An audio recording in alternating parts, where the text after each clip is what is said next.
The Black Tech Green Money podcast is brought to you by Lexus, who goes all in to craft a perfect package of style and performance with the new Lexus IS.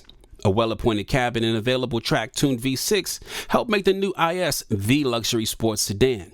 Experience amazing at your Lexus dealer. Afrotech 2016, San Francisco, California. Cedric Rogers, who at the time is leading Look Live, an app that helps you shop the favorite styles of celebrities and influencers, is on the main stage discussing the transition, both mental and physical, from being a consumer to a producer to an investor. Over the last 10 years, Mark Zuckerberg has made more money than every NBA player combined. I was like, wow. And I was still at Apple. I was like, oh, I'm doing this wrong.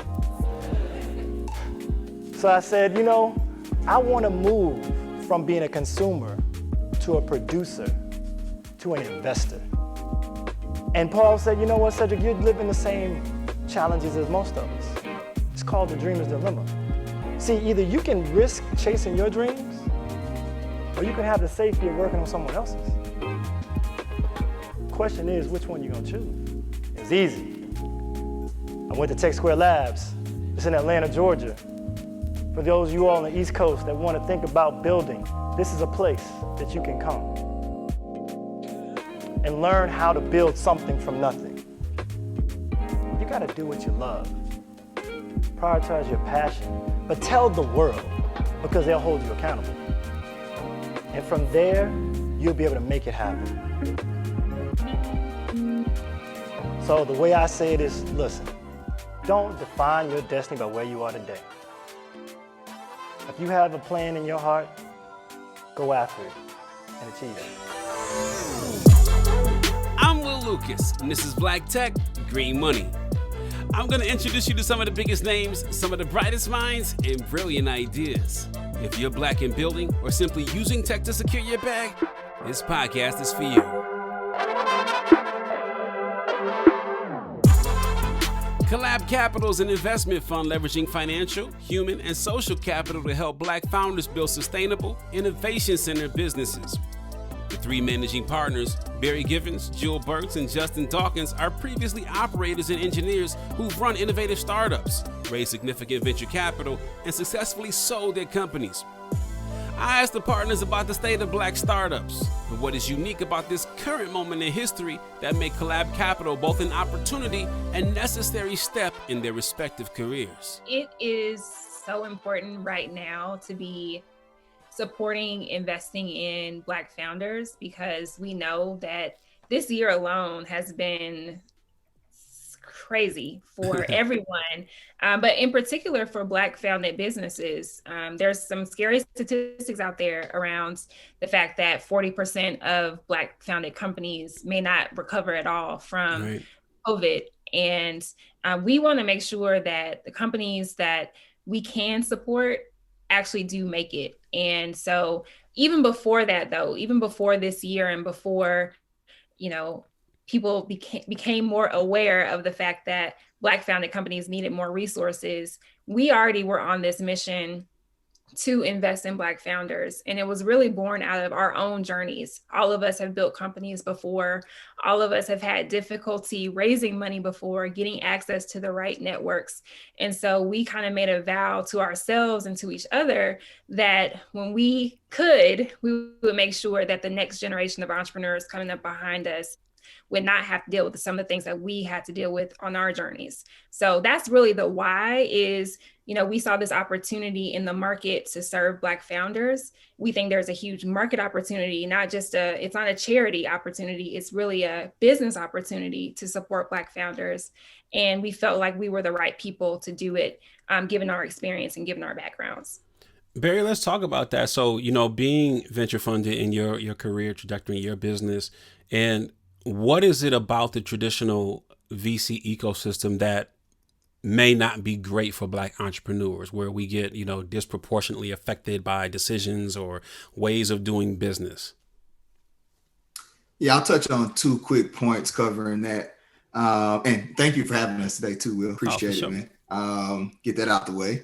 But, like going through this journey, even if you look at funds, you know, that have, you know, Black managing partners, right? And or funds that focus on diversity or, you know, marginalized people, Black founders still tend to be marginalized within the marginalized. And so it was a really big deal for us to say, like, we are unapologetically Black. Like, we don't use words like minority. We don't use words like diversity. Like, we invest in Black founders because that is the issue. Like, when you think about diversity statistics, we were still being left in the dust, right? And so then you take it a step further, and let's say Black founders do get that first check. The way that venture capital is built now is that it's always running to the next check. It's always running to the next round. And you take companies like mine that we, you know, I was able to secure capital. And then when you need to get to that next level, that's typically where Black founders, you can't find that person that believes in you to give you that 8 million, which what we were raising. You can't find that, you know, $7-8 million for your Series A. And we needed to create a model that allowed for founders to not depend on that system, right? Like so even when we get them to building these sustainable businesses, you run your business and you decide if you go ask somebody, you decide if you give somebody the opportunity to invest in your business. And that's how we allow Black founders to be more successful, because honestly, we're not going to change that system overnight. And in this world, if you can't get to Series B, you know, and keep raising, a lot of times you don't reach that level of success. And so those are two things, you know, of why we found it so important to develop this new model. And Justin, when I think about, and Barry and Jules just talked about, you know, having that access to capital, and you know this as well as anybody, it's often more than just capital that we need, although the capital is important. There's this, you know, a tweet going around talks about we are over mentored and underfunded, right? And too often. But other things beyond the capital is also important too. So I want to talk about this a couple of times during this conversation. Like, what other things do entrepreneurs need that particularly Black entrepreneurs don't get in traditional VC relationships that you guys made it a priority to focus on? Yeah, no, that's a great question, Will, and really appreciate that question, because it really points to the purpose of Collab. I mean, it's short for collaboration. One of the things that is often, just one of many things that's often missing, is usually promised, which is, oh, we're going to be your partners. We're going to do the things that we need to do to sidecar the capital, right, that's going into the business. But the level of intentionality is not always there, which is the commitment, the willingness to get into the weeds. And as experienced operators, all three of us having built different types of businesses and helped to create other types of businesses, we recognize and understand that sometimes the best investors are experienced operators, folks who understand how to kind of get into the weeds, how to identify business models and opportunities, and then build out of that experience, as opposed to just bringing capital.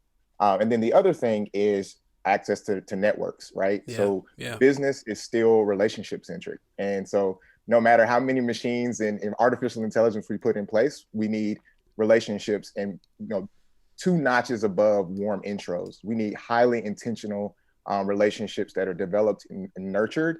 And so there's lines of trust, so that our founders can get into the doors, secure the conversations that they need to have, and get the deals actually done. And so those are the things that we are actually focused on at Collab through our non-capital contributions and investments. And Barry, because, you know, we're working towards building more inclusion and economic opportunity for entrepreneurs who typically haven't seen these opportunities historically, how do you approach them differently to meet their needs? And what I mean by that is there a difference in the term sheet structure, like that you would give a Black entrepreneur versus one that a VC in a traditional firm might give? And we don't have to just stick to term sheets, but how is it, how are the structures set up with that capital infusion different, if they are, for Black founders versus the typical ones they might receive? So, I mean, we can dive into that super deep. You talk about just traditional term sheets that I wouldn't even get into the term sheets that I got. The terms just typically aren't there. And so typically what you'll hear is, you know, as a Black founder, you need to have, you know, Series A level progress to get seed level terms. You got to have Series B level progress to get Series A level terms. You take businesses like, a Park Pick or a Masseur, these businesses that we were growing, and, you have 7-figure revenues and you still can't get over, you still can't raise $5, $7, $8 million. And you have companies out here, not to throw names out there, but I'm pretty sure people know it, but people with, 2,000 users getting $100 million valuations, right? Yeah. It's, how do you compete in that world? And so basically what we said is let's break that world down. And something that I tend to like to brag about is that, we tore that model down, not in a negative way, but just literally layer by layer by layer, and pull back to find out, why are these inequalities here? How was this system built? When you tear it all the way back, when Justin wrote a piece, and when he sent it over to us to read, one of the things in the piece was that, venture capital started when Black people still couldn't vote. Yeah. This was constructed at a time where we had no power. And so obviously it wasn't built for us. And so now when we strip it back layer by layer by layer, one of the big things that we wanted to focus on in our model was ownership and flexibility. As Black founders, how many times have we seen a founder build a company and get removed as CEO? That's right. Or be told they have to go in this direction. And so what we did was we built a model from scratch. We're not using we're not using a safe note or a convertible note or a traditional Series A term sheet. We built and spent a year and a half, about 18 months, building an entirely new investment vehicle that allowed us to give the founders that ownership and that flexibility to run the company the way they think it needs to be ran. Obviously with us as advisors and with our LP network and the human capital that Justin talked about. But for us, that is the important thing. We want these founders to build generational wealth, and you don't build generational wealth by not owning the thing that you built. And so that's where a lot of our focus is in our model. That's really, really, really good. And I think about, not only do you have the differences in focusing on Black entrepreneurs specifically in our needs, but you also have a geographical difference. What is the difference, Jewel, if you can speak to this? What is the difference between raising money in a traditional network ecosystem like a Silicon Valley versus a Georgia or in the South, period? What are those critical differences that you're going to get when you're having those conversations with angels and VCs? Yeah, term sheets and the terms in general look very different in Silicon Valley than they look in Atlanta. And that's one of the things that we really wanted to focus in on as well, is that you shouldn't have to be in Silicon Valley or in New York or in Boston to build a great business. You should be able to build wherever you have the right network and you have the customer base and you have the talent, wherever works for your particular business. And so that's one of the things that we've built into the model, is how do we leverage what's strong about the cities that we're in, talking about Black people. We're in Atlanta. So how do we leverage what's great about Atlanta, the influence, the culture, the access, right? The access to Fortune 500 companies. How do we leverage all of those things to make startups successful here? And so everywhere that we want to be, think about Detroit, think about Atlanta, think about Baltimore. How do we go into those cities and really tap into what's already there instead of trying to recreate what's worked, arguably worked for Silicon Valley? Let's not try to make, these little mini Silicon Valleys. Let's try to make ecosystems that work for the people there, and then allow those people to stay there, build their companies there, impact the communities there. That's what we want to be a part of and what we think our model helps facilitate. And sticking with you, Jewel, there are people who come to this conference and are looking to invest. And maybe they're not sophisticated investors, but they've got a little bit of money, put away, or maybe they have high incomes or et cetera. They're looking for deals. And how should people who have that makeup dip their, either, I don't even know if it's the good way to say, dip their toe in the water, because you are in, once you write that check, you just married somebody. But how do you learn to do this? You guys aren't, you don't have historical VC, DNA, right? But how do you learn how to do this and do it in a way where you understand that you're going to make some bad calls? Well, we would argue that you should invest in Collab so we can help you. There you go.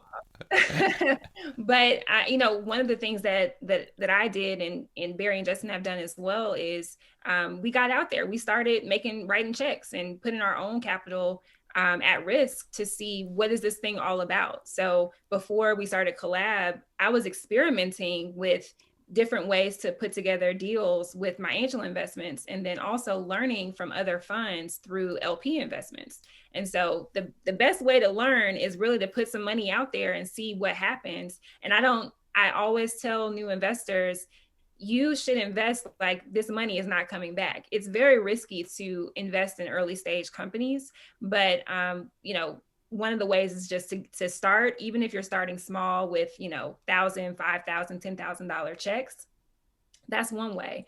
And then I made a joke at the beginning about just invest in Collab, but really we did build a model to get more, particularly Black investors, activated and get them more comfortable with the idea of investing in early stage technology, scalable companies. And one of the unique things about our model is that in a typical VC fund structure, if you invest, you're expecting that you're not going to see that money in the next 7 to 10 years because you're waiting on exits. Yeah. But in our model, given that we have this profit share model, we expect to be returning capital to our LPs within 3 years of their investment. So just a little difference, but it was really built to help activate people that are a little timid to put their capital to work in this way. Justin, let's dive into that profit sharing model. Like, how does that functionally work? So when you find somebody, you run into somebody at, the gathering spot or wherever you at, and they like, yo, I got 50 grand, just put away to do something with. Like, and you're explaining to me, I'm going to make money faster or potentially make some money back faster than in that 7 to 10, year span. And Jewel talks about, how does that functionally work? No, it's a great question, Will. It's something that we actually enjoy talking about when we're talking to LPs, particularly of the more experienced VC path. They understand that a little bit more. So it's always great to kind of unearth and peel back the layers of what we work to do. For that investor, for that potential limited partner in our company, or that LP, what we focus on is kind of two key things. One, we still need you to be an active limited partner, right? We still want you to activate those networks to help, open doors, provide pathways for revenue and profitability for our companies. And so that's kind of the very first thing we want to do is we want relationships and we want collaboration. And then on the actual fund mechanics side of it, what we do is we focus on profit sharing. And so instead of waiting the 7 to 10 years, as Jewel described, when we make an investment, we set terms with our target investment, with the portfolio company, and we set out a time frame of when they'll actually start to return profits. And as those profits return through our investment vehicle, we then distribute directly back to the LPs. And one of the really cool features of our investment model is we also have growth partners. And those growth partners are largely made up of our LPs. So again, we get to activate them, get them really involved in a high touch way, which also gives them kind of like an angel investor level access as far as the being on the cap table, where they can actually take direct profits. So as the returns come into return to the fund, they actually will get a portion of their profit share directly to them, which can again increases their potential upside and makes that access they have, the work they're willing to do, and actually can compensate them much sooner than 7 to 10 years out. Barry, let's back up on how this building a fund actually works. I would imagine there's people here who are not like sophisticated, in investment on the investor side of the table, but maybe just dope founders. But when you are starting a fund, like you're starting a startup, you're pitching to people to give you money so you can give the money away, right? Can you talk to me about how this works as starting a startup, which is a fund in this respect? Yeah, it's super different than selling a widget, right? Like we were raising for Missouri. I walk in, I would make people drink, let them touch the technology. They're in awe and they're like, "Oh crap, this thing really works." And so you have that excitement factor. And now you walk into a room or I guess nobody's walking in the rooms right now, but you hop into a Zoom and you say, "Hey, I need you to give me money for some stuff that I don't even know is come out yet," right? Like, because I'm going to make investments with this money in, 2024. Yeah. Like, I don't even know if this entrepreneur might still be sitting, in, North Carolina A&T as a student right now. Like, we don't know what they're going to do.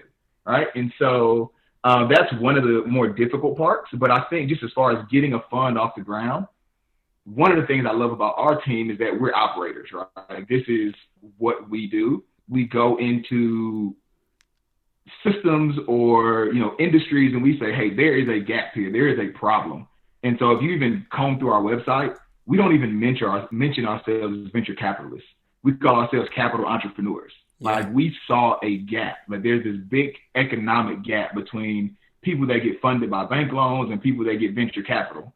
And it's 83, Coffin put out this report a couple of years ago that 83% of businesses don't fit those two ways of getting capital. So as an entrepreneur, you look at it and you say, man, that's a big economic gap that nobody's looking at right now. And so, like, we can go build something that takes advantage of that. And not only could we do that, but a lot of Black companies fit in that gap as well. So not only could we take advantage of this economic opportunity, we can also do it in a way that's really good for our community and build some wealth and start printing Black millionaires through this model. And so when you look at it that way, from an entrepreneurial perspective, we've basically put ourselves in a position that when we walk into investor rooms now, we're not competing with the same funds that have the same exact traditional model. They're coming in, and now it's just like, hey, Will, you have model A, and such, you have model 8.1, right? Like, if you're going after the same people with the same model, we put ourselves in a position as entrepreneurs that we're pitching a widget now. Like, we're coming in saying, we have this new shiny thing. You should be investing in this model. Like, and then you should be investing in this dope ass team of operators that has proven themselves.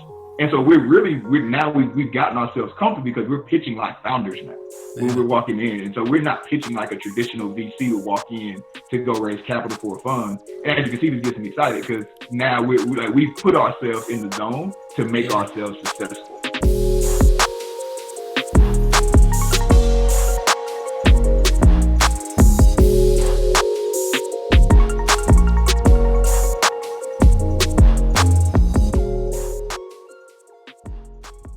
Season 2 of the Black Tech Green Money podcast is brought to you by Lexus and the new Lexus IS.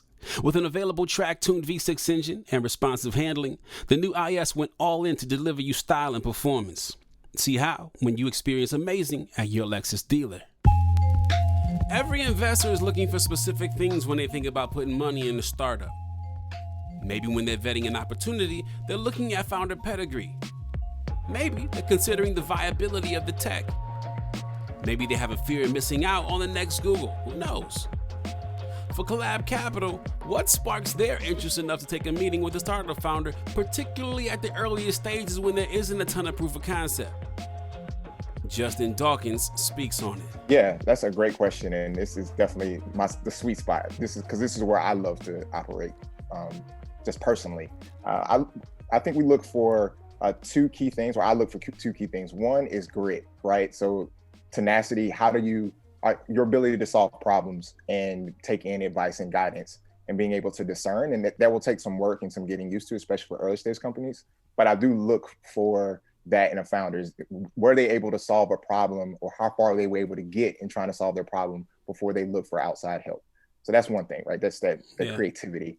And then the other thing is, as now a partner in an investment firm, we look for kind of similar personality traits and characteristics as it relates to our community and the impact that we're trying to have.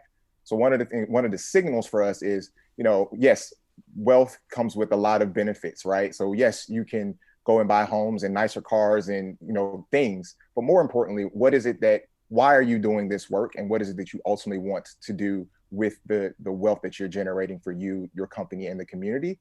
That's important to me as well.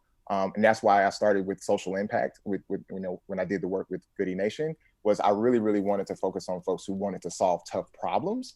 And if we made money along the way, that's wonderful because we can do things with that. But more importantly, what is the impact and the long-term impact of the work that we're doing? So it's more about legacy.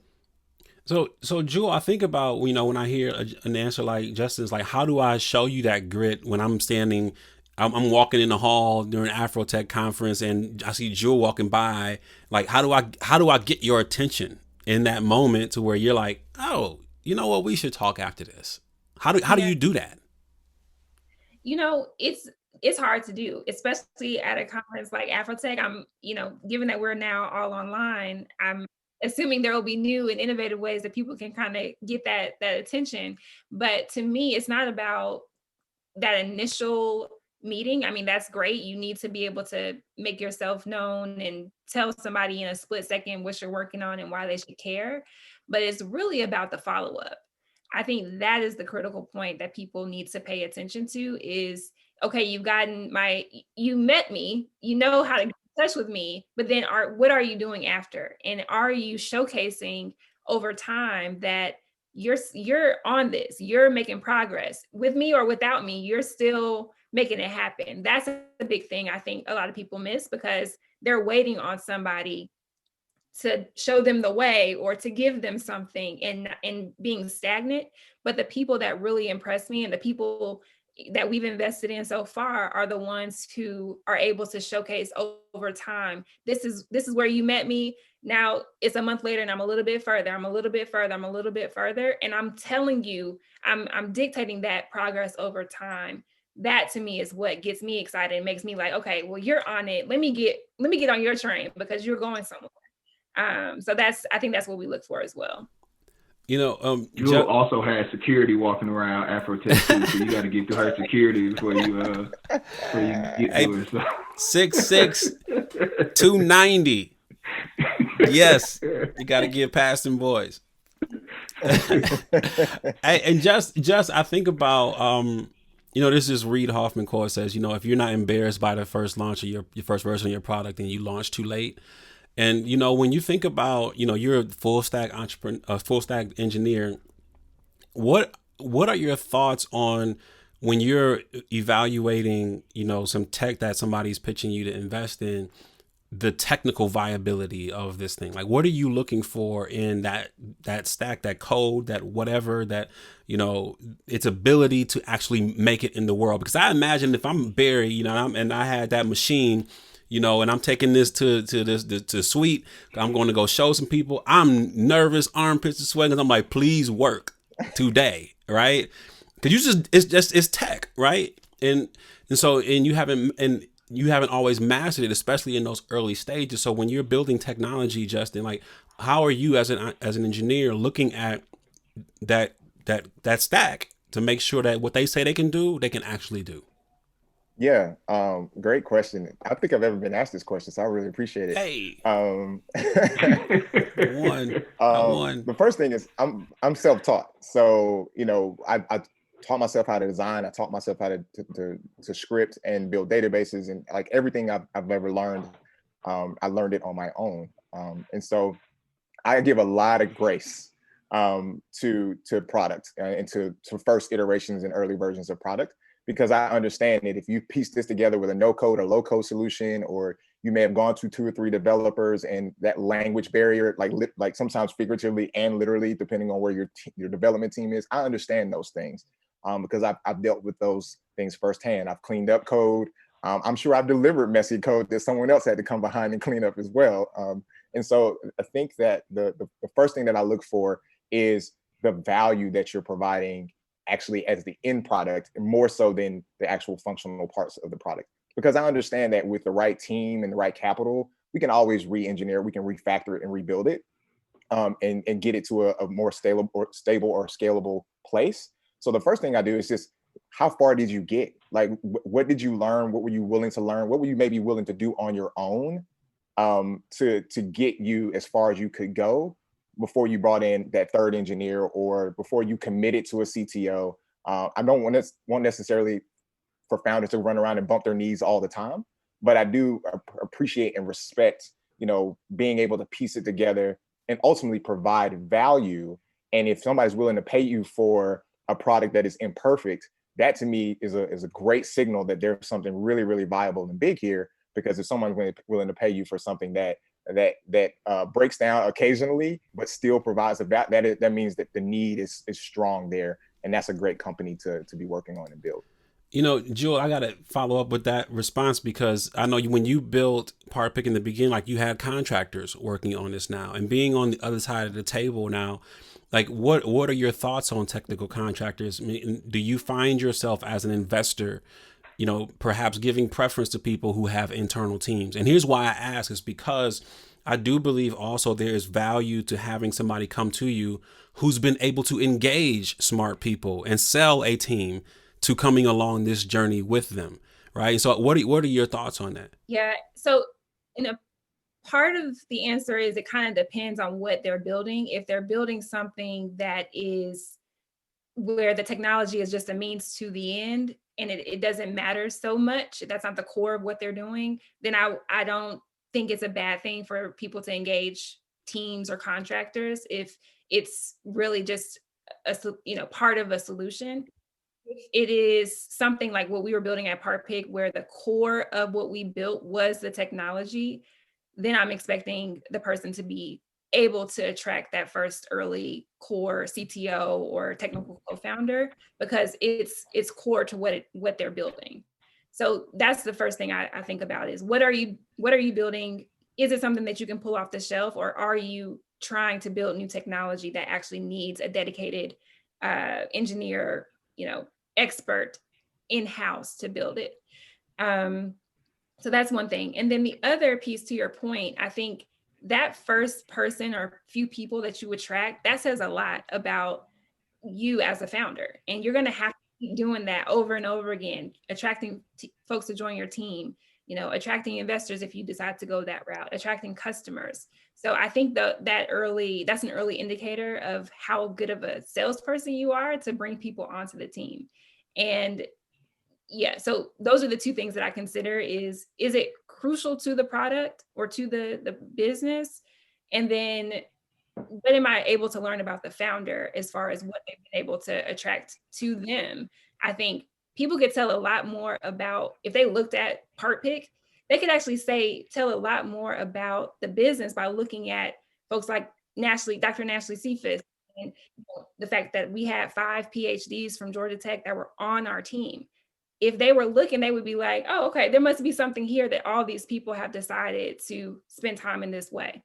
So that's how I think about it. But again, to Justin's point, I do have grace because I had to crawl through some hard times. The team. So I do understand in that first year or so, people trying to just figure that part out. Yeah. Barry, this may be a very general question to very specific cases, but like as a rule of thumb, what is a good answer to what are you going to do with this capital when I write you a check? Whew, that's a good one.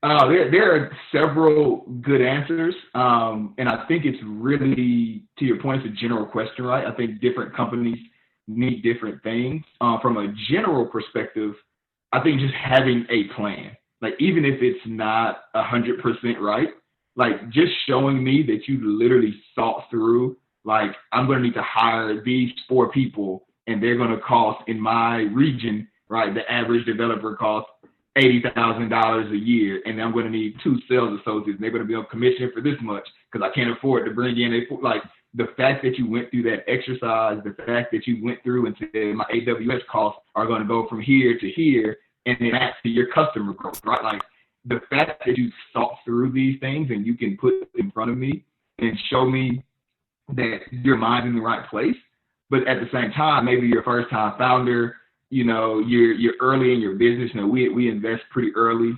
post-product, but kind of pre-profit. So we want you to have, to Justin's point, like maybe 1 or 2 customers, but you don't have to have $100,000 a month in revenue.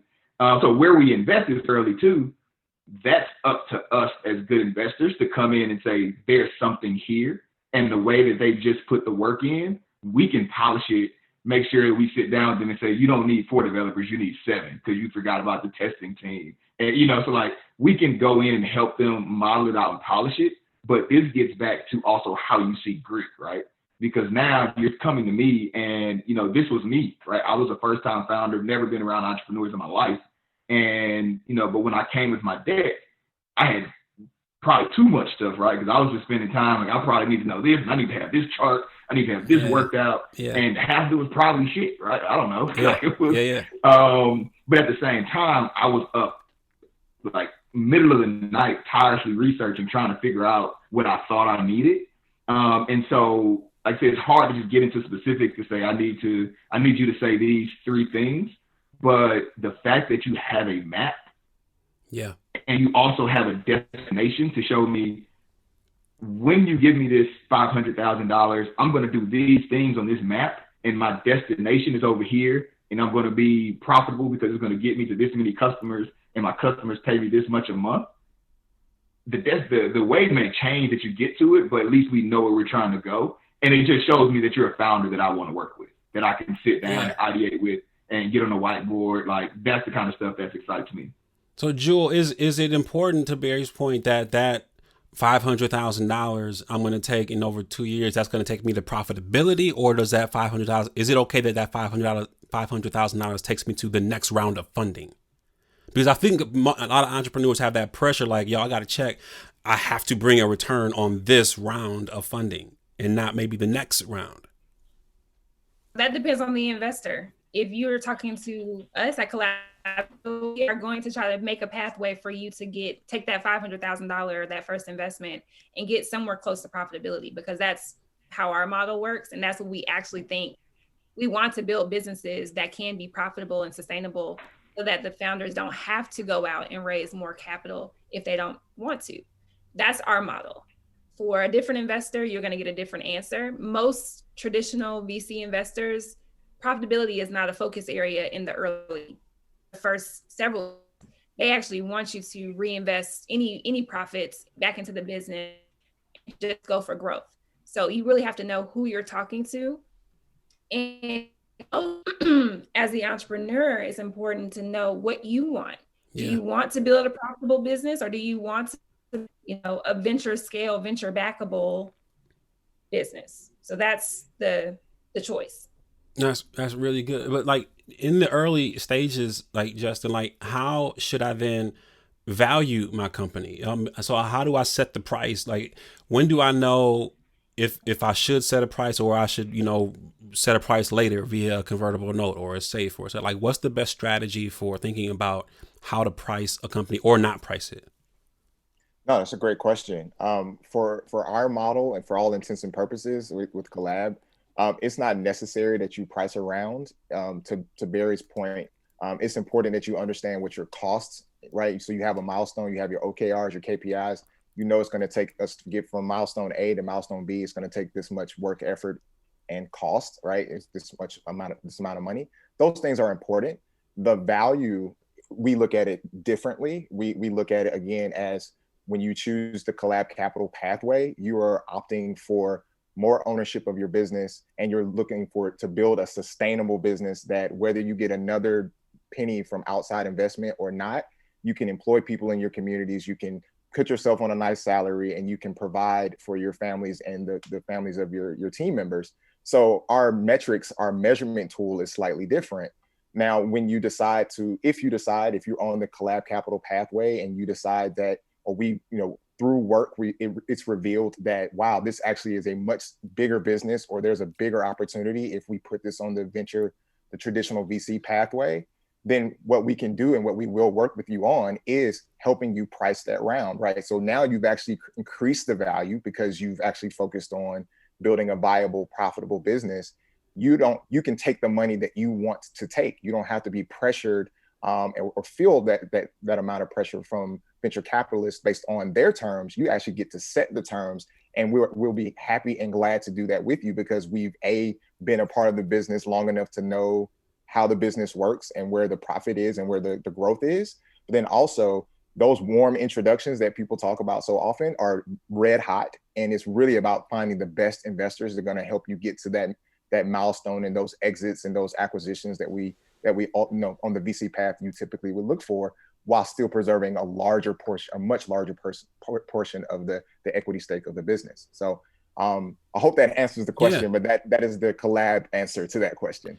Yeah. Barry, at what stage are you investing? And if it's pre-A, Can you define it? Because, you know, you have seed round, you also have pre-seed round, and depending on who you're talking to, like, okay, what's the difference between a seed and pre-seed? Like, right? So talk to me about that. You can call it in. I don't know. Everybody just come up with terms. Like it was a seed, and then when seeds got too much, like we need a pre-seed, and but now pre-seeds are $1 million checks. Like it's all over the place. So the way we define it as we want you to be post-product. So we want to see that you can build something. To Justin's point, it doesn't have to be the perfect product, but we want to see that you can deliver something. Yeah. And then we would also like to see that product in the hands of a couple customers. We want to see a pilot. We want to see, a couple users on your app, and you're getting feedback and showing that you can You said a couple. What is a couple? Because you said a couple. So my mama used my app. I got a cousin. He used the app. That's a couple. I need to know what a couple is. A couple thousand, a couple hundred. That's legit. That's a legit question. So we say, like 5 to 10K in revenue.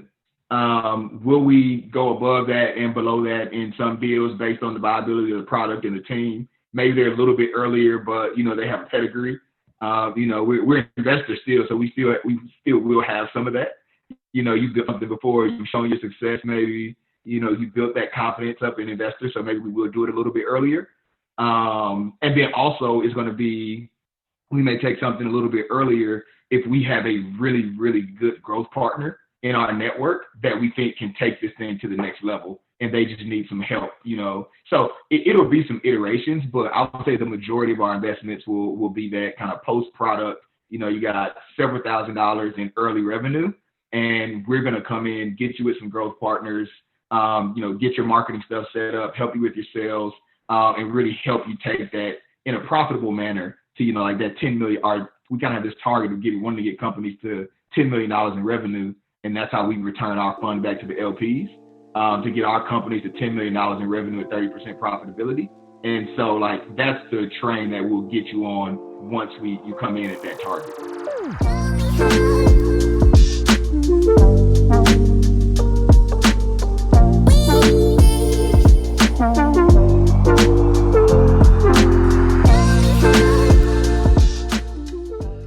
Season 2 of the Black Tech Green Money Podcast is brought to you by Lexus. With connected tech, Lexus Safety System Plus 2.5, and luxuriously appointed cabin, the new Lexus IS is all in on style and performance. See how when you experience amazing at your Lexus dealer. Talk to me about Atlanta, and maybe more broadly the South, but Atlanta specifically, about the tech ecosystem and the wraparound services that offer the opportunity for entrepreneurs to be successful, particularly Black entrepreneurs. What is unique about Atlanta, more generally the South, that allows us to thrive?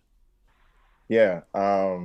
Man, your questions, man, today is just on point, Will.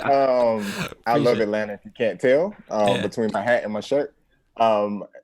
Atlanta is a special place, and it really actually stems from obviously the civil rights movement with Dr. King. You can also talk about the political leadership and the things that were laid out that actually preserved and made way for wealth to be created amongst Black people. So we look at the world's busiest airport. The world's busiest airport is half named by a Black man because of the energy, the effort, and the intentionality that he had in building a world-class airport and doing that with Black people right there along the way. And so that spirit is still here, and it persists. And I think when you take that into consideration and also add in the layers, right? So you add in great educational institutions in Georgia Tech, got I call the honorary HBCU of Georgia State. You have 3 HBCUs literally right around the corner, in downtown Atlanta. They're not rural HBCUs. These are urban HBCUs. So you have all of the culture and the benefits of that. Then you start throwing in the corporations, the Fortune 500s. What that does is it creates a really, really rich network of individuals that are highly connected and highly engaged and highly creative. And when we start talking about wraparound services, what's really great about Atlanta is there are so many people that do so many things. And so our job is to go and find the best to actually help our portfolio companies. And so what the wraparound services looks like, it looks like it looks like having an entertainer as an advisor. It looks like a Lecrae shouting your product out on television. It looks like, T.I. taking a meeting. It looks like all these, what some may call like a mecca. But it's really about a synergetic ecosystem that when made efficient, right? When their platforms, the institutions are in place to make that network efficient, the results are literally limitless. And we have access literally to the world with the airport, and then world-class education and world-class companies that have the capital to help a lot of companies grow and increase their values. Boy, that was Can I sprinkle a little something on there, Will? Yeah, that was a deeply educated answer right there. Like, I'm like super impressed by that answer. Go ahead, Barry. I want all three of you to do this answer. So, and so, I mean, Justin hit the big major points. The only thing I wanted to sprinkle was that the other really dope thing about Atlanta is that, people that are from Atlanta, they're very stickler about this, but Atlanta has a lot of transplants, right? A lot of people move to Atlanta, whether it's for jobs, whether it's for the culture, the weather, whatever they move to Atlanta for. And so what happens is in ecosystems like Atlanta, I think this is kind of the big difference from, like, I would say the other coasts, is that when somebody is successful in Atlanta, there's probably another ecosystem that's benefiting. Like, because you made a bunch of money here, and I know I'm going to say it anyway, just because I'm talking. But with Dr. Nashley Cephas, right, like, Park Pick was successful in Atlanta. She's from Jackson, Mississippi. She's successful in Atlanta and goes and buys 12 acres of land in Jackson, Mississippi to build her tech hub in her hometown. Still lives in Atlanta, but now you see this reach, right? Like, you see this reach. Their other co-founder went back to Kansas City, and he's doing work in Kansas City, right? Like, so now you have this reach when things happen in Atlanta that they start to spread to Charlotte and, down to Florida and over here to Birmingham and Nashville and Memphis and all of these places that people move to Atlanta to reach this success, but it doesn't just stay here. And so that's one of the things I love about Atlanta is that the seeds here, they grow and germinate in a lot of other places as well. Jewel, take this. Man, my partners, they answered that one. But one thing I will add is there's something, this is, even though I love Atlanta and I could go on and on about how great Atlanta is, there's something else which is a tension right now in Atlanta, where there's a fight for the city when it comes to Black leadership, when it comes to Black economic prosperity. And I think that you have an energy around maintaining these things. And so for me, that's what keeps me motivated and keeps me excited is like, we have work to do here still. There's a lot that we have to maintain as far as what the foundations that Maynard Jackson set so many years ago. There's work for this new generation, those of us who have decided to land here. So that for me is like the thing of, okay, we can't let the hard work that happened 40 and 50 years ago go to waste. We have to make sure that we're maintaining the positions that we have. We have to make sure that the sad part of the city where you do still have a huge gap as it relates to the haves and the have-nots, even in the Black community, there's work to be done. And so I'm excited about the fact that we get to do that work here and showcase what can happen when there's intentional efforts in a city where you have leadership in these different spots. The fact that Barry is over Techstars social impact and is building companies here in Atlanta, that is not by mistake. The fact that Justin, founded with Joey Womack, Goody Nation, to build social impact companies here in Atlanta is not by mistake. The fact that I took on the role to lead Google for Startups here in Atlanta is not by mistake. So we're doing all of these things to really set a different path for the city, building on what we've seen, from the past. And Joe, I'll give you this final thing, and then I'll ask some other ancillary questions to all of you. You wrote a post a little while ago called "Why I Always Have Two Jobs," and there was a quote in there that I particularly stuck out for me. It was said, "Although I was able to make a life-changing amount of money through the sale of Part Pick, I've always viewed this as a foundation of generational wealth for my family, not as a personal victory."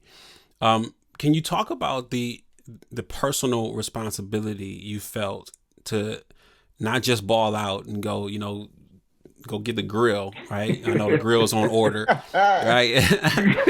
But to, also turn around and reinvest that reward into your family and into other entrepreneurs. Like, how important is it that we as Black people who do something, who do reach that finish line and get that exit, get that bag, not just take it selfishly, but to keep that, not saying that you can't do that stuff. Go get the grill if that's what you want to do. But how important is it that we reinvest into our communities, our people? Yeah, it's critical. I don't think we cannot rely on anybody else to save us but ourselves. And it's going to take all of us who have achieved some level of success to go back, turn around, help somebody else out. I mean, in my opinion, and maybe that's just the way I was wired, the way I grew up, but it's a duty, it's a responsibility. And also it's like, I have the skills, I have the knowledge, I have to give it to somebody else. Yeah. So for me, it's just really important. And I would not feel right if I, retired and said, okay, deuces, I made what I need to make. I'm out of here. It's like, no, I need to make sure that the next person, the Tracy Pickett's of the world, can do 10 times what I did. I think that we know enough to make sure that the next one is bigger and better. And if I can be a facilitator of that to me is like everything. Then I can go and retire. Yeah. With the grill. No, I'm kidding. I'm gonna see Joe pull up to the office tomorrow with a grill, boy. That's gonna be great.